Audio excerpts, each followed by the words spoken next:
Hi, welcome everyone. Here we are starting the second session of the Youth for Sustainability Dialogues. Thank you everybody for joining us today. My name is Maria and I'm welcoming you on behalf of the organizing partners. That is Connecting Dreams Foundation based in India, MasterPeace Foundation in the Netherlands, Gayathri in the Philippines, and the Global Network of Sustainable Development in the US. Thank you, Gayathri, Simi, Amit, Shima, and Art for joining us here representing the core team. The Youth for Sustainability Dialogues, or Y4SD, has been launched by Connecting Dreams Foundation to provide a platform for young people around the world to showcase their social impact projects and receive guidance from experts, mentors, as well as their age peers. We are going to put the youth in the driver's seat, allowing them to engage in important discussions, in brainstorms, and to show the work that they're doing in the local communities. We will organize one online session every 2 weeks and discuss a particular set of SDGs. And I'm also very, very glad to welcome our expert here today, Mr. Srini Ramaswamy from Pride Circle India joining us. Wonderful to have you here. So without further ado, let's jump into our topic of today, which bears the title SDG5, Empowering the LGTBQI+ community through decent work. Here is the outline. When the UN created its global goals, various equality groups pushed for the rights and the needs of lesbian, gay, bi, trans people to be taken into account. These groups can experience multiple discrimination and violence due to their intersecting LGBT status and gender. What can the youth do to change this? Can a focus on employment and perhaps social entrepreneurship be the solution? Or should we start even earlier on focus on our education system? I'll give you a little bit of context about the countries where our two teams are coming from today. We are very glad to welcome Team Connecting Dreams Foundation from India. In India, the Supreme Court decided in 2018 that homosexual acts, when consensual, are not a crime. That was a major step on the side of the queer community. And it's important to note that transgender Indians have been legally recognized as a third gender since 2014. But LGBTQ individuals are still facing widespread discrimination and violence, especially outside the metropolitan cities. And the lockdown related to COVID-19 has brought misery to millions of people in India, destroying their livelihoods and driving many deeper into poverty. The restrictions also left LGBTQ Indians already living on the margins, vulnerable to further abuse and difficulties. We're looking forward to hearing how Project Transformation has worked to empower the LGBTQ community, especially from the economic perspective. From India, we are going to travel to Kosovo today, which is a small country in Southern Europe. We're going to welcome MasterPeace Kosovo and Center for Counseling Research and Social Services. Kosovo is only independent since 12 years, and its laws are quite progressive. It bans discrimination based on sexual orientation. But the law is different from reality. Kosovo is one of the most homophobic countries in the Balkans, a region that is not known for tolerant views on sexuality overall. More than 80% of the LGBT community in Kosovo said that they've been subject to psychological abuse, and 30% reported being victim of physical violence as well. In general, homosexuality is considered to be a major taboo. Our team in Kosovo will look at the question of gender and sexuality from a larger perspective. They believe that changing harmful stereotypes starts from very early on at adolescence and needs to be widespread. Therefore, they're working in schools and changing the circumstances through the engagement of men, through their Be a Man initiative. So I think that is very appropriate that we're welcoming here Mr. Srini Ramaswamy today, who is the co-founder of the Pride Circle India, where his LinkedIn profile says, "Be an ally." He is working on diversity and inclusion and the workspace. His startup a consulting agency with a mission to ensure social equity by affirmative action for the LGBT+ community in India. He's also curating RISE, which is the biggest LGBT+ conference job fair marketplace in India today. Srini, if you're here, can hear me, could you briefly introduce yourself and just in a few sentences? Absolutely. Thanks, Maria. Thanks, everyone, for having me. My name is Srini Ramaswamy. My pronouns are he, him. I'm based in Bangalore. I'm excited to be part of this dialogue. Thanks for the introduction, Maria. So I would not take too much of time and park the conversations about what work we do, but quickly sort of take about 20 seconds to talk about the work. I have co-founded a company called Pride Circle. It's a 4-year-old social enterprise, which has both the for-profit and not-for-profit arm. And our purpose and aim is to enable and empower 4 key pillars of the society in India, which is your companies, education institutions, your parents, and your government bodies and institutions, right? So we try to work with all these ecosystems and ensure that we contribute and enable them and nudge them for social inclusion.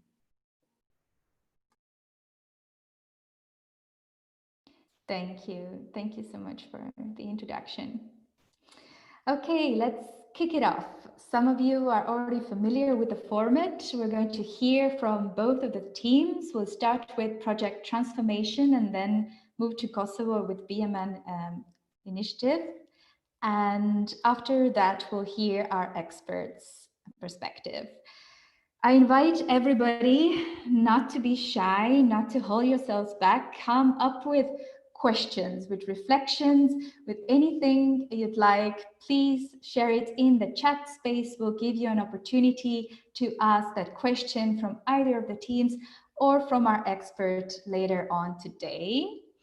I would also like to remind everyone that we are going to open up a quiz. You'll find that link in the chat space in a moment. This is going to target the SDGs of today, as well as the content of the presentations. I'm just going to quickly share my screen to show the certificates of the participants of the first session of the Youth for Sustainability Dialogues. Thank you, Aditi, and thank you, Asmita, as well as, Karishma. These are the 3 individuals who scored the highest in the first quiz of the Youth for Sustainability Dialogues. Congratulations for that. Okay, I think we're ready to start with the first presentation, Project Transformation. Go ahead and tell us about your work. We're ready.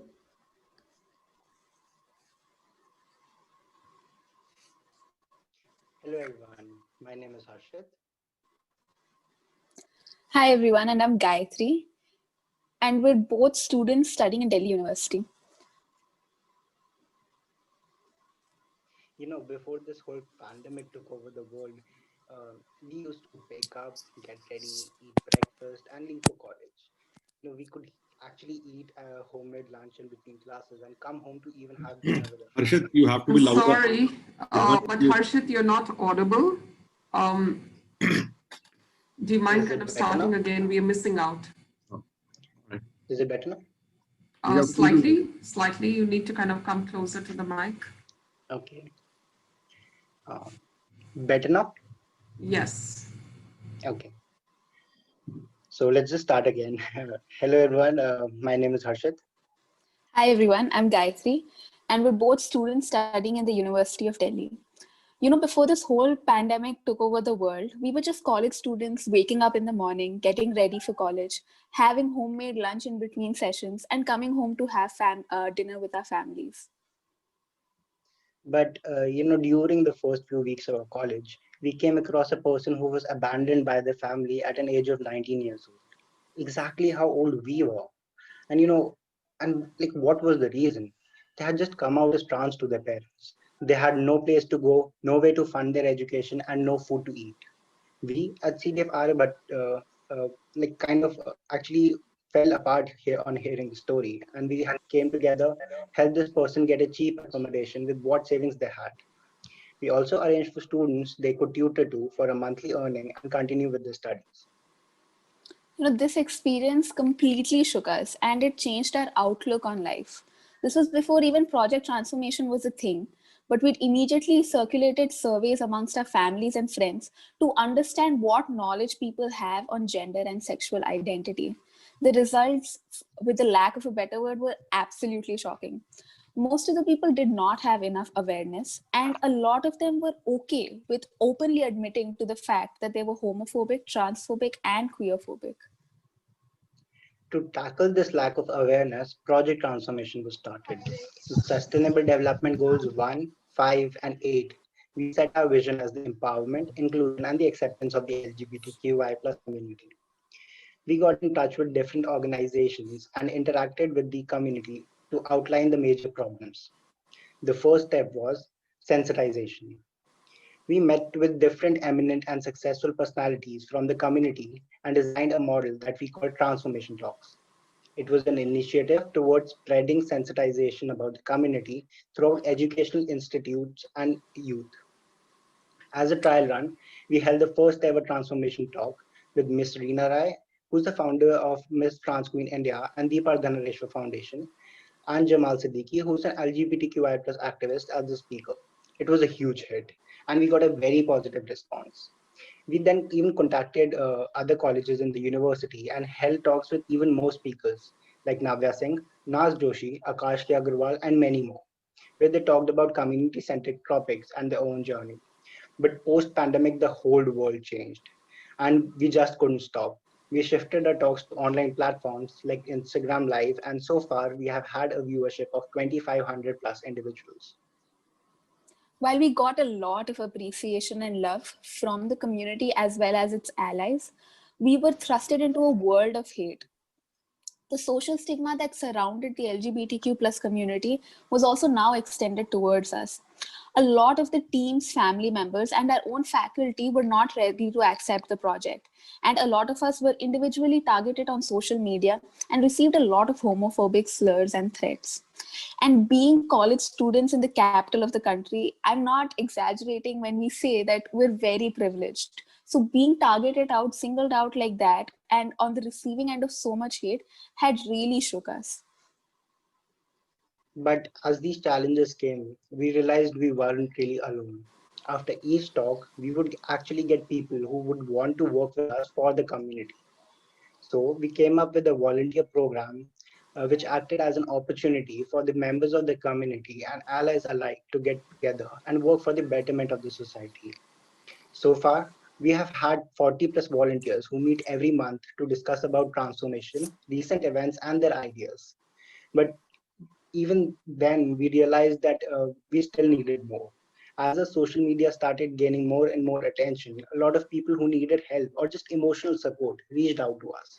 While most people felt better by just talking to us and being a part of the volunteer group, there were some cases who needed actual professional help. For example, we recently received a plea from a trans person who was severely abused by their family and didn't have a way out. As students, we just didn't know what to do. And we actually felt helpless that we cannot even help the person or the target community that we're actually targeting through our project.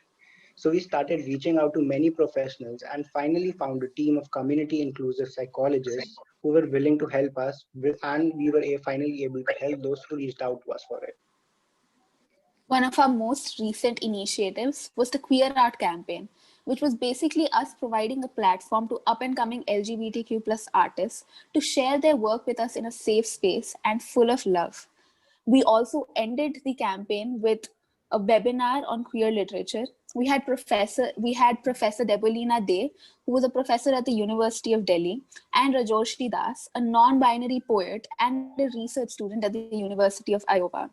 We discussed the importance of literature, especially queer literature, in furthering the Pride movement and also an overall change in society, not only in India, but also all across the globe.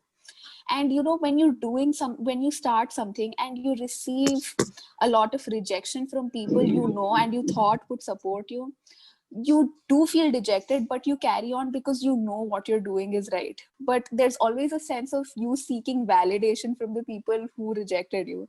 And this was our one opportunity to receive that. A lot of our own faculty finally attended the queer literature webinar, and we couldn't have been happier about it. And as we talked to these speakers, we realized that we were missing out on a major issue faced by the LGBTQI plus community in India. As you can see it on your screens, it was employment. Under the employment sector of a project, we collected CVs from the community and helped them connect with community inclusive corporates. With 74 CVs collected so far, we also helped the underprivileged community members write CVs and connect with skill building workshops. We collaborated with organizations like Pride Circle India and Accenture, who immensely helped us out with the project and its venture. Pride Circle gave us the opportunity to volunteer for their LGBTQ plus job fair, RISE. We had the opportunity to meet with a lot of eminent personalities all across the world and also build a connection. We're really grateful to Srini sir, who was so kind, and he interacted with us individually. He let us attend the job fair and a lot of workshops, and then also helped us build our model. And as these events kept coming through, we got positive results.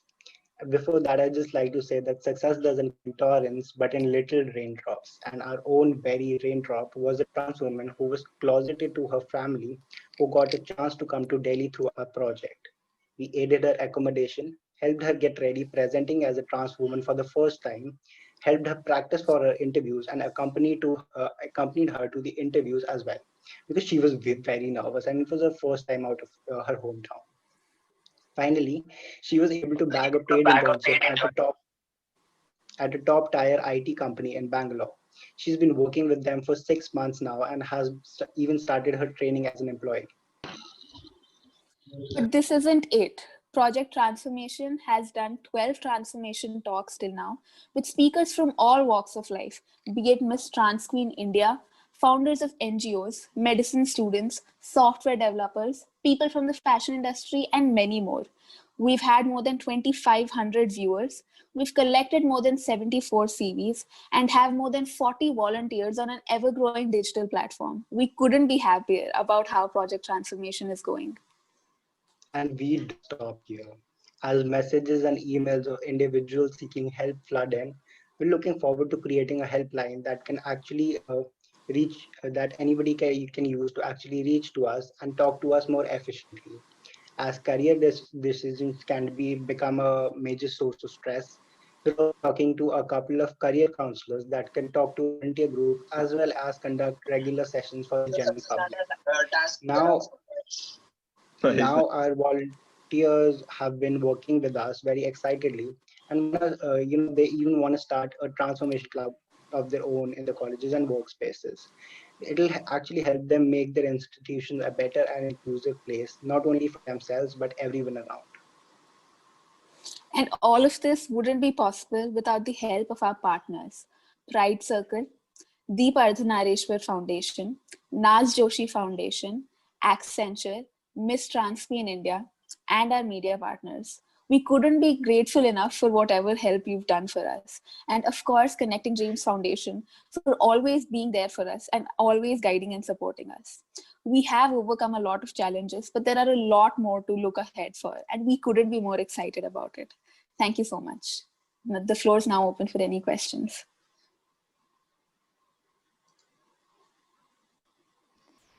Thank you. Thank you so much, Gayathri and Harshit from Project Transformation.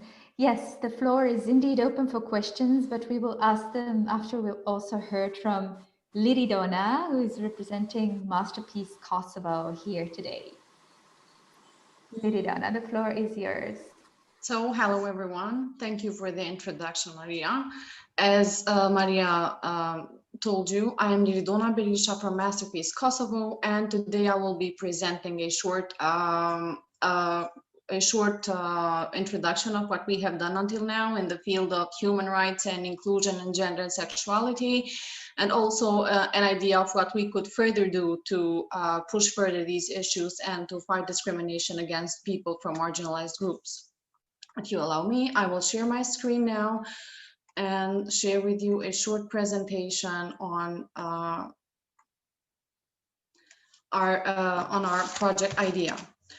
So to begin with, I would first like to tell you where Kosovo is. As Maria mentioned in the beginning, Kosovo is a very small country in Europe. As you can see, Kosovo is this part in red here, and it borders with Albania, Montenegro, Serbia, and North Macedonia, which are all some beautiful places to visit. Kosovo is has around 2 million inhabitants, so we're not so many living here in Kosovo.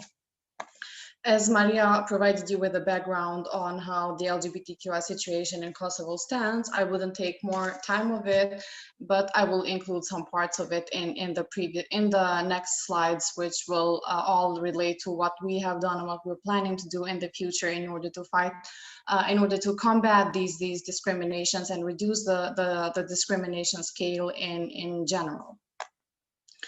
So let me first introduce you with the work that our organization SIT has done until now in the field of human rights and in other fields. So we've been working in the field of human rights, gender equality, minority groups, and marginalized groups promotion since 2001.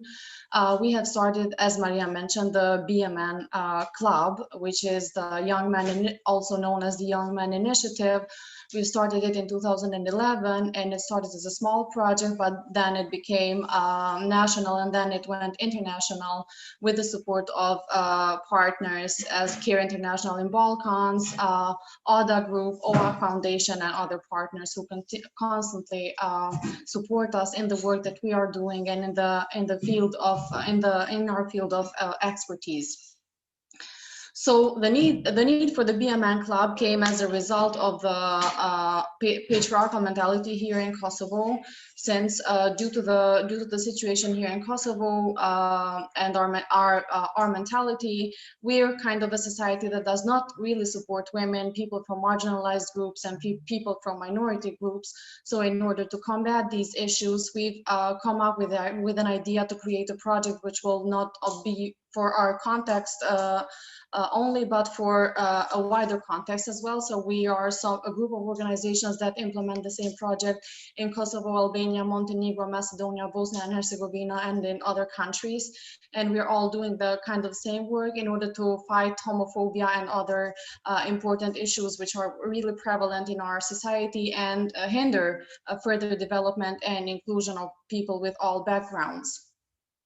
The need to start this project came from the very root of things, which is starting from primary and high school, with discussing about gender, sex, and sexuality, which is something we still do not do in our schools due to the mentality that is prominent here in Kosovo. So students in schools, they are not taught things about related to gender, sex and sexuality, gender roles and expectations and stuff like that. So we need to treat some root problems in order to come to some bigger steps and find some solutions for basic problems which are happening here in Kosovo.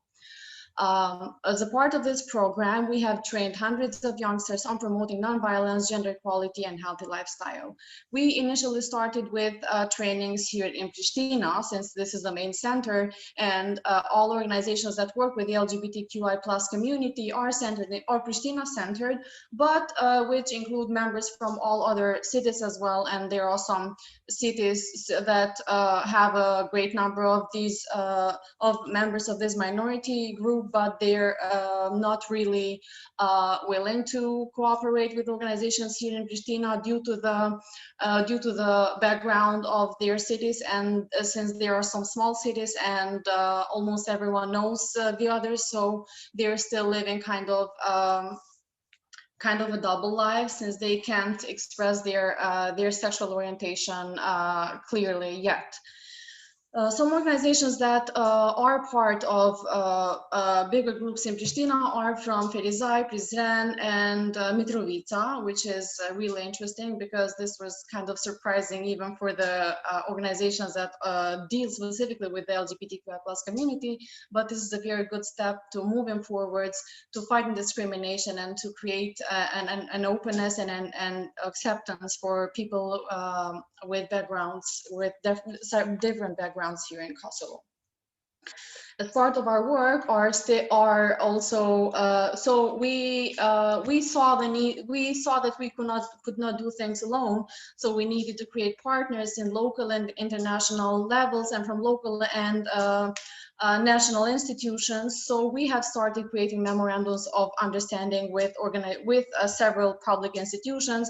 This includes several ministries, several departments for social welfare, work, employment, human rights departments, etc., so that we can have a well-established network of partners that will help us push further our objectives, our goals, and help us implement our project in the best way possible, and also find us some connecting dots in several municipalities where we could go and develop our awareness-raising campaigns and our further program goals, which are very important at this point, since, as Maria mentioned, we have created a very good legislature on LGBTQI+ community inclusion in Kosovo, but this is not still implemented in reality, since people have been attacking and harassing people from LGBTQI+ community, and this kind of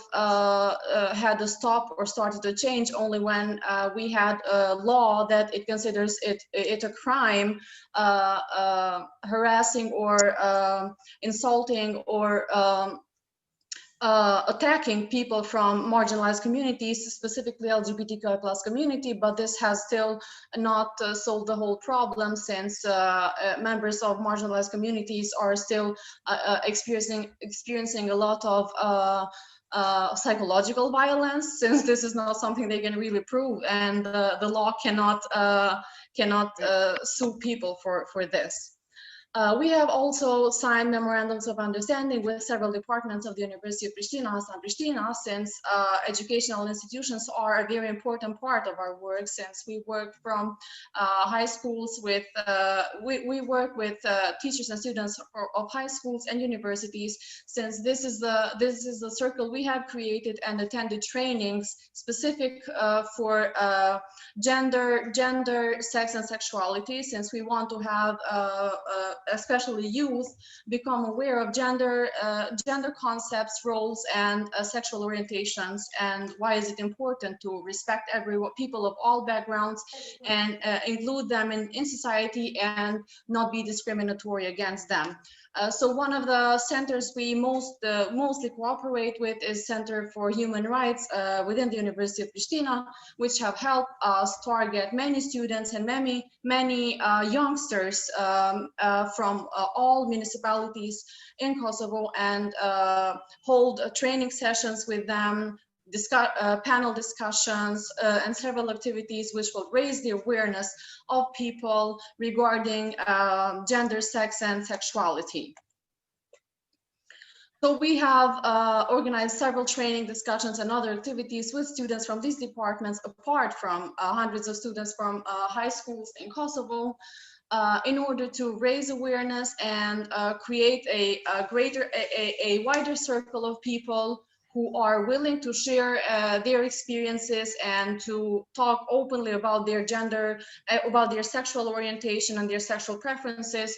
And we have developed awareness campaigns all the time within mostly with youth, since youth are a very important factor in how we see the future and how we shape our future.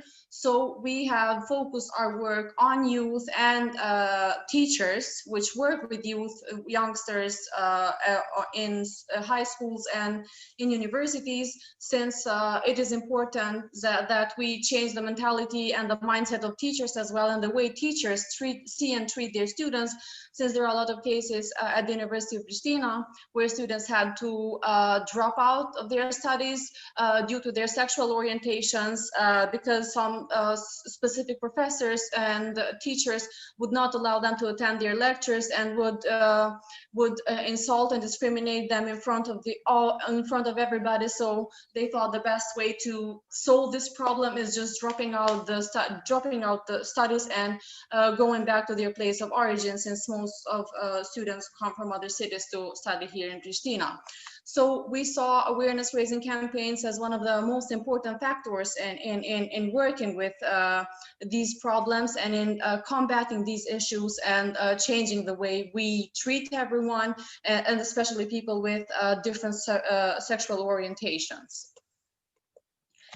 So we have held training sessions, specific training sessions for high school teachers in Kosovo's main municipalities and some smaller municipalities as well. And it is worth noting that they showed a great interest, and some of them even were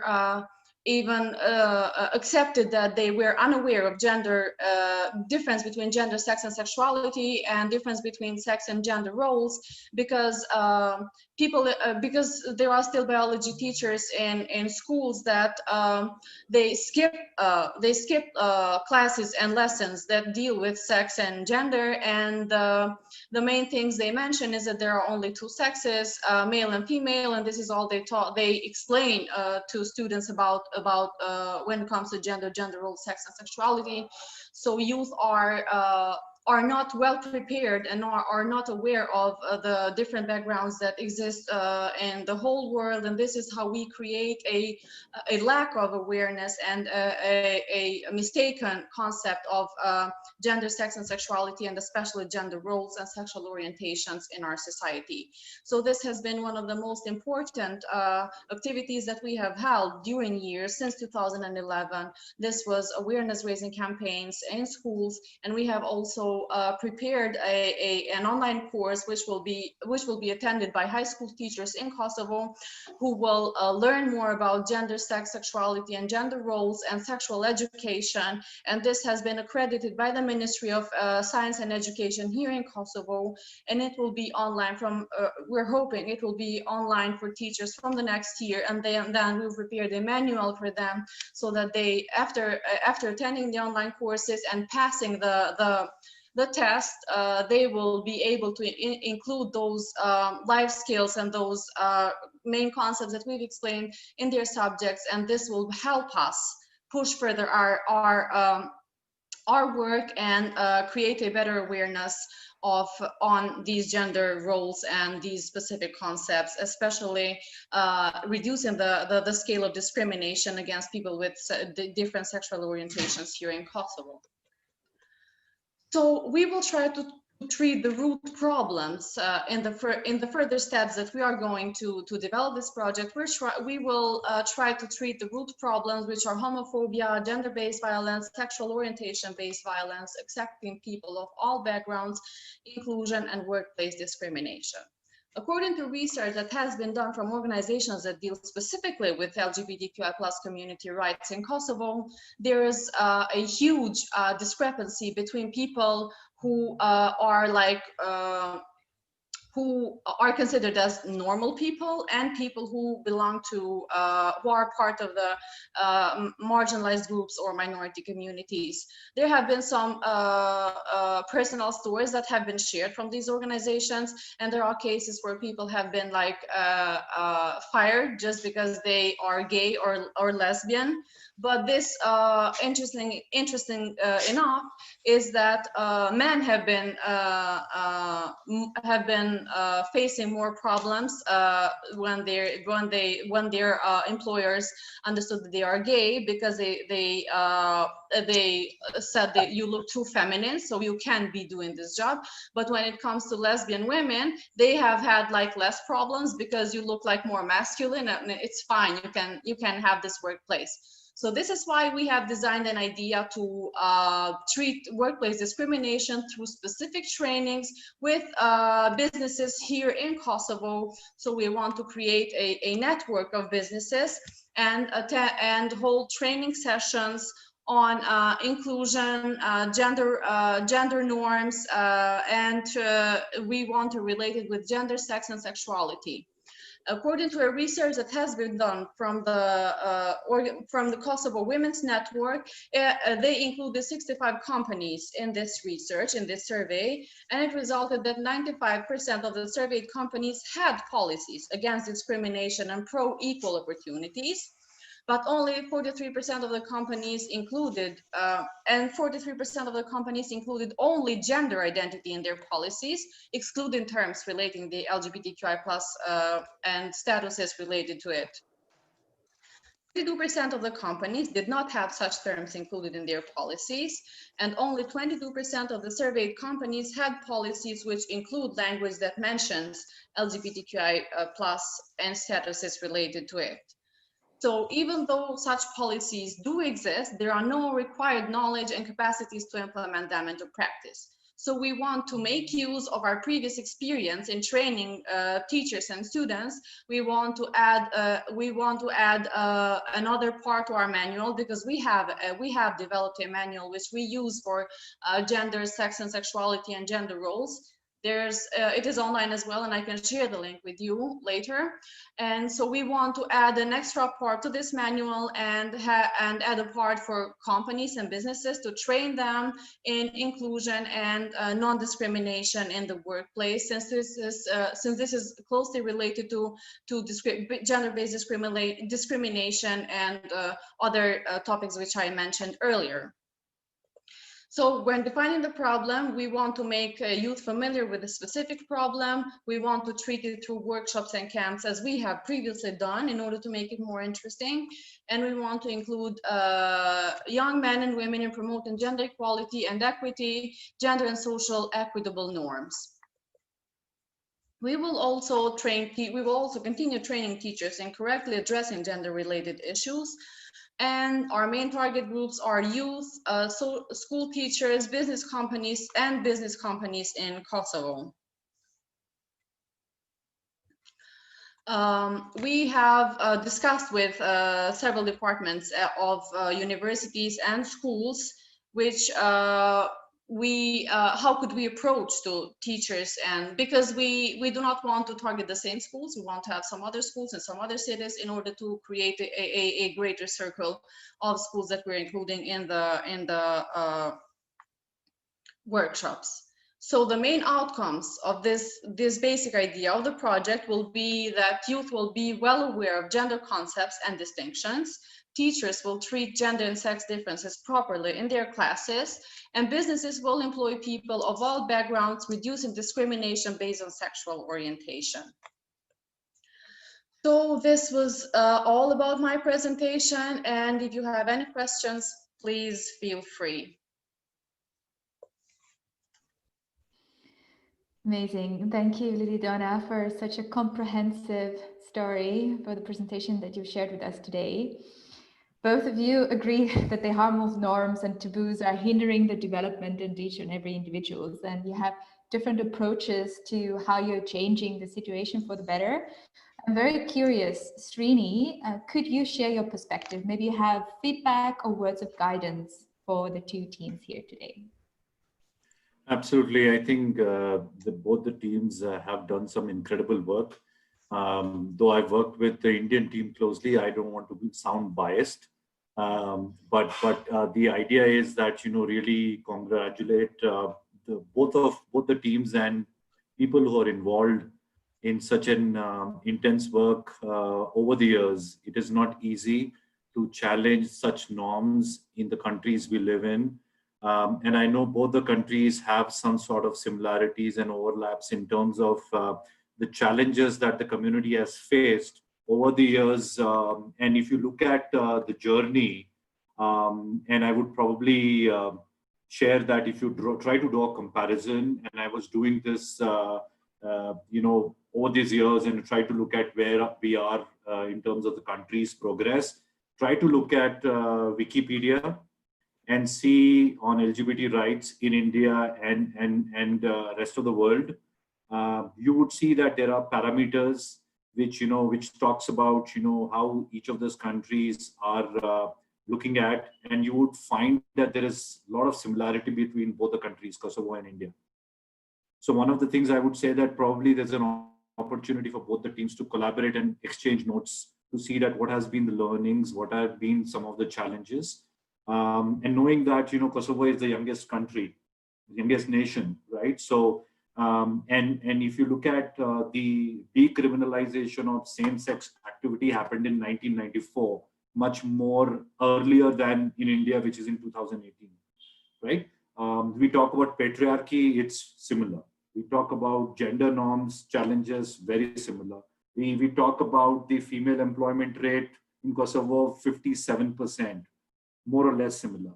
We talk about the age representation in both the countries, Kosovo, which is 57%, again, a population which is under 35 years, right? So when you look at a demographics cut, you would understand that there is so much of opportunity because the youth can really drive the nation forward. And some of the initiatives which you're already doing, and the older generation has to be more accepting, and you would see that the older generations are coming, ahead of the whole conversation. So I think that would be my starting point. The second conversations I was noticing on the chat is about doing some sort of a measurement, and thank you, Liridona, for putting that data out there. Incidentally, when you look at the data from India, there isn't much. Historically in India, we have always leaned on Western data. I think, there gave us an opportunity as an organization, Pride Circle. If we don't know where we are, we don't know where we will go. I think that is a premise that we always know. And if we need to know where we are, we need to really audit and understand the challenges, the opportunities, the entire ecosystem, whether what is happening in companies, what is happening in education institutions, what is happening at homes, what is happening in terms of policy and governance in the country. And really you need to take it all together and move forward, because it is not sequential, right? If you look at United Nations, comment on gender equality, it would take 2099, right? We're talking about 50-50. So it cannot be sequential. You have to move that. So a lot of work that we do in terms of the survey and the audit, we are partnered with Boston Consulting Group and one of the premier institutions in India called Indian Institute of Management to run an audit and a survey to understand the dynamics and safe spaces in education institutions. So I'm happy to share that link in the chat so you can have a look and see what the survey is.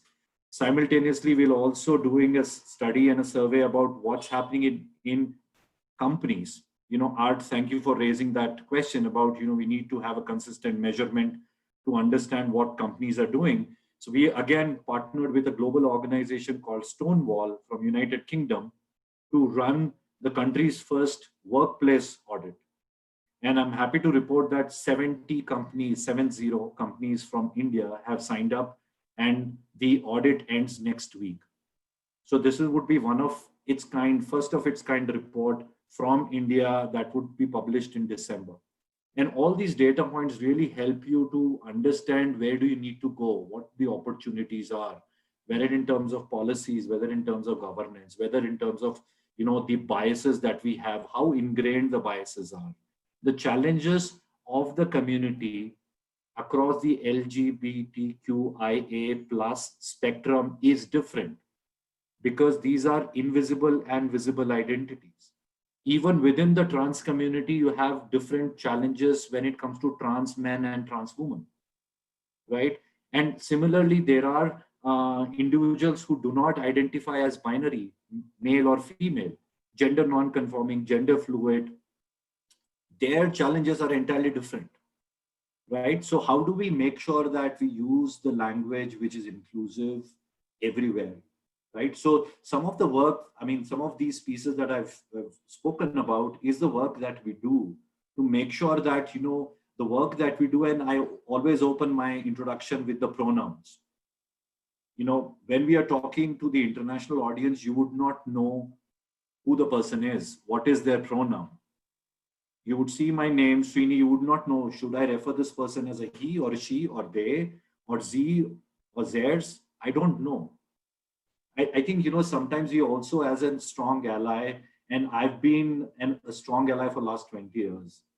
I've been running and championing these efforts, and it becomes extremely important that we acknowledge our privileges from where we are, what we can do, and turn those privileges into action. That is what I've done. So, these are my few points. I don't want to take the entire time. I would want to invite other questions from other listeners. And I'm happy to connect with any one of you offline. I'll ping you my LinkedIn bio. You can, feel free to connect with me. I would be happy to, guide you in the work that is happening in India or outside India. We partner with a lot of organizations in Europe, US, North America.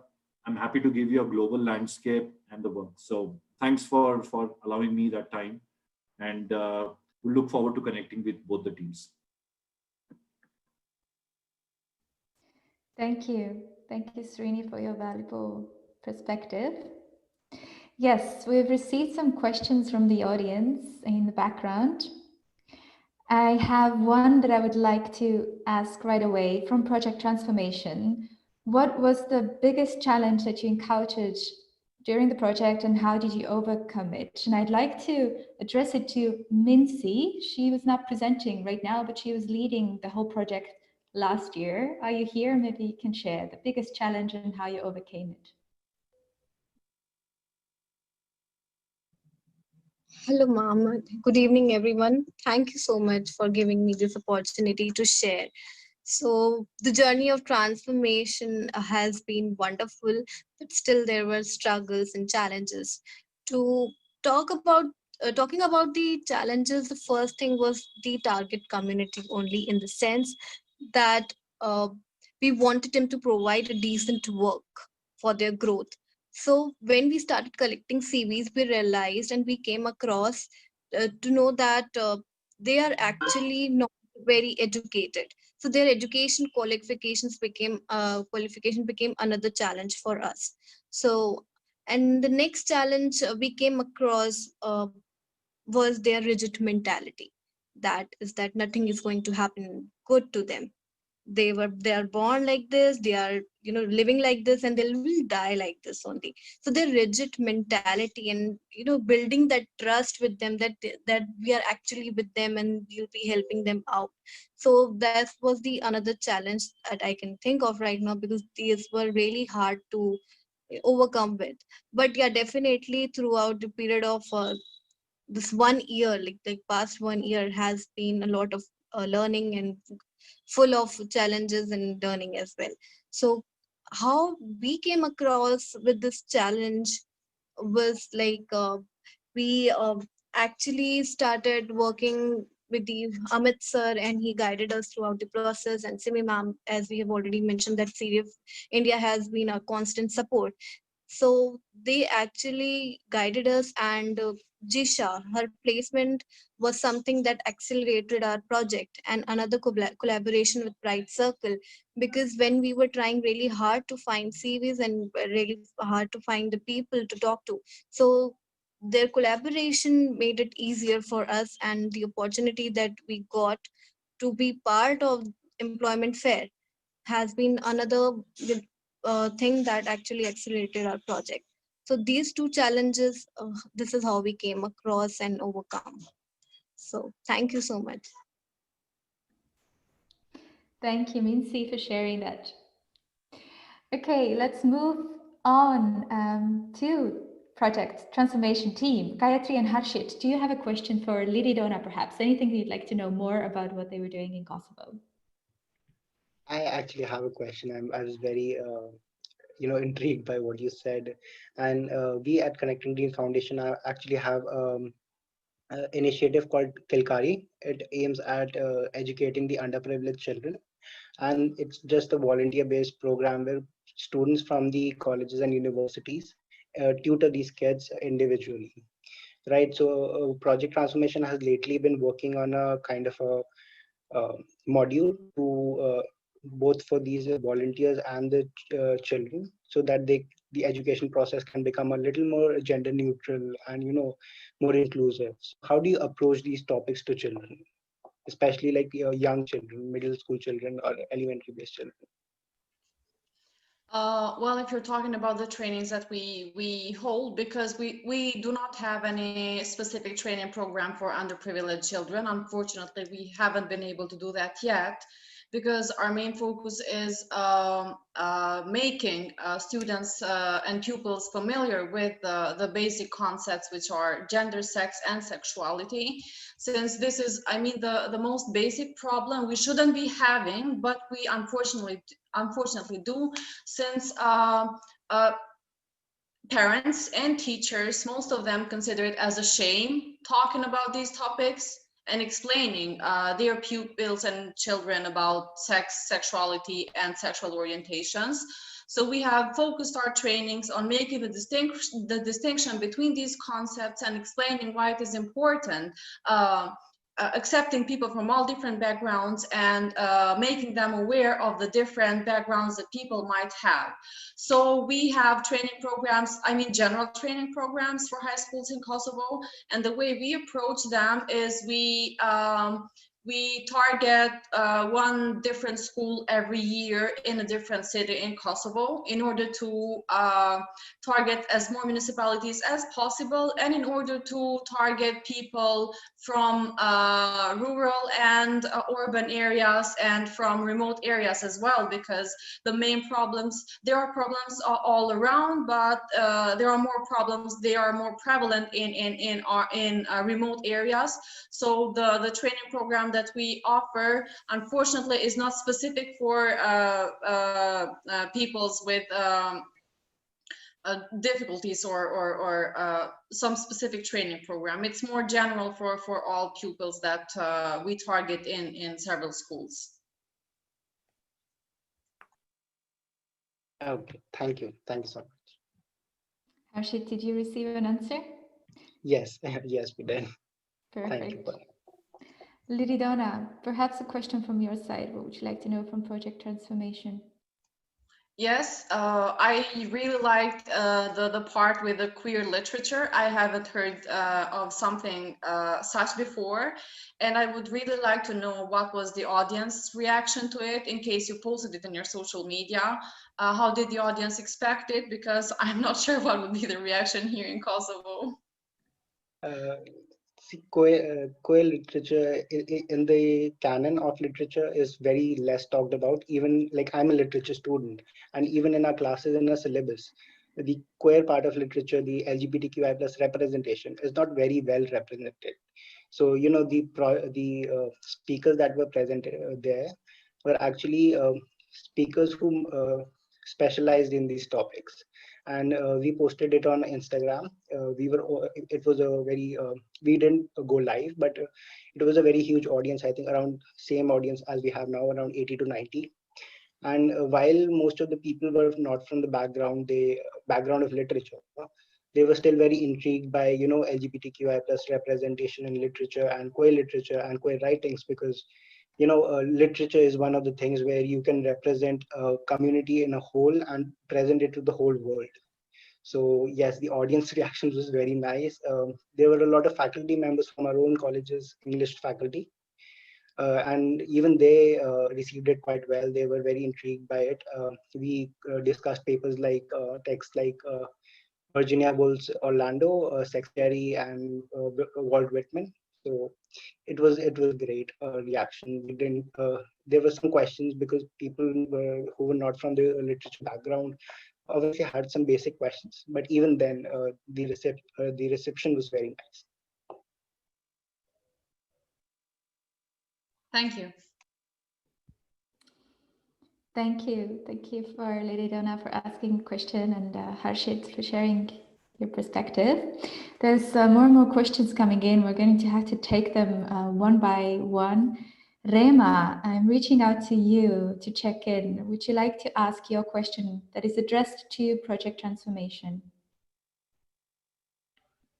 Yeah, sure. Thank you so much. So, for project transformation, how do you build your volunteer group? Are they only people from the LGBTQI plus community? And what is the selection? The Gayathri, connection. would you like to take this question? Yeah, sure. So our volunteer group is not restricted to any community. It's both LGBTQ plus community people as well as allies. It's for anyone who thinks that they can make a difference or they want to make a difference. Anyone who wants to know more about the community, how they should be treating them. It's basically open for anyone. I'd just like to add on that there's no selection process. We accept everybody there, and you can just go. I'll just write down. I've just written down the Instagram link in our chat box. You can go to our Instagram, and there's a link in a bio. You can fill the form, and we'll accept you in the volunteer group. Sure, thank you so much. Thank you. Art Boss from MasterPeace also raised his hand to pose a question to the two teams. Giving the word to you. Yeah, when you advise other change makers, what would be your first advice? So maybe Harshit, you can start. Yes, like basically in our volunteer group, the first thing that we talk about is being more sensitive, learning about things that you do not know about. Like even when we started with project transformation, we weren't really aware, about the LGBTQ plus community, what can be counted as offensive, what is the right thing to say. So the first thing is to educate yourself, be more present in the talks, and be more present on the contemporary ideas and modulations that are going on in the world. There are a lot of movements about inclusivity and diversity. So educate yourself about them, study about them, include them in your day-to-day life. So, everybody around you can feel inclusive. Then we won't be needing projects like these anymore. Okay. Thanks. May I? Yep. Sure. Usually when we start with trainings or whenever we work with youth and with our volunteers, the first advice we give them is be empathetic and mind your language, because we do not want to use labeling or any kind of terms that would make others feel bad. So these are the two main advice that we give to everyone that comes at our office. Be empathetic, because you never know what people are going through, and mind your language, because you might think that you're telling a funny joke or a funny label to someone, but that might be insulting and that might make people feel bad. So these are the two main advice that we share with everyone whom we work with. Beautiful. I'm afraid we're running out of time. We're already at the end of the hour. Gayathri, perhaps you can share your advice in the chat as well. I'd just like to give an opportunity to Anmol still to ask a question as well. And then unfortunately, that's going to have to be the last one. Remember your questions and send them to the teams afterwards.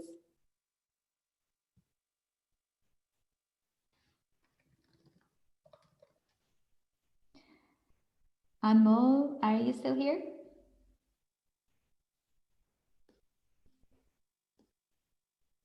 If not, I'd like to give the opportunity to Vanshika to ask the last question of today's session.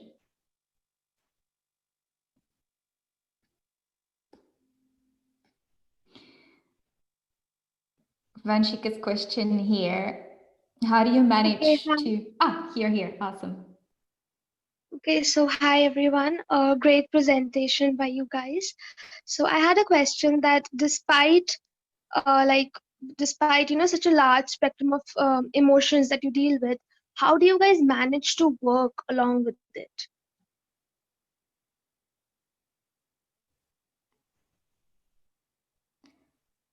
Would anybody like to answer that?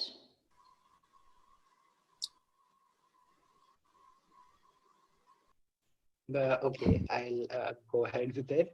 It's not easy. Like I mentioned in my presentation, we receive a lot of pleas for help, and there are many cases when we ourselves kind of feel helpless because we cannot provide direct help to people. We're only students. So it's not easy at first, especially it wasn't easy at first because even there were a couple of cases where people actually came crying to us when we tried to talk to them about their past experiences. And there were a lot of members who cried, and even I cried during one of the sessions. I can admit to that very well. So we learned step by step how to kind of segregate our emotional front from our professional front, because as much as we'd like to, empathize with the members, we also have to make sure that the help is being provided in a professional and proper way.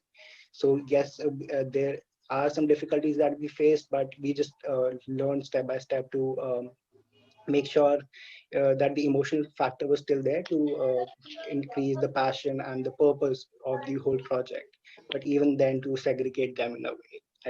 I hope that answers your question.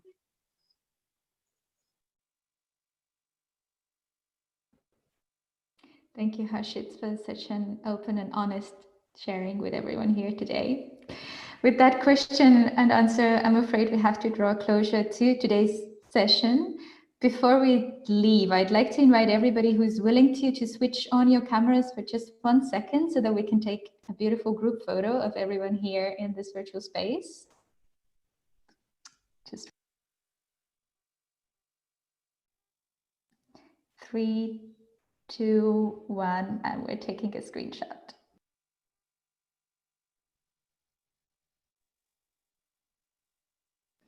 Thank you. That's great.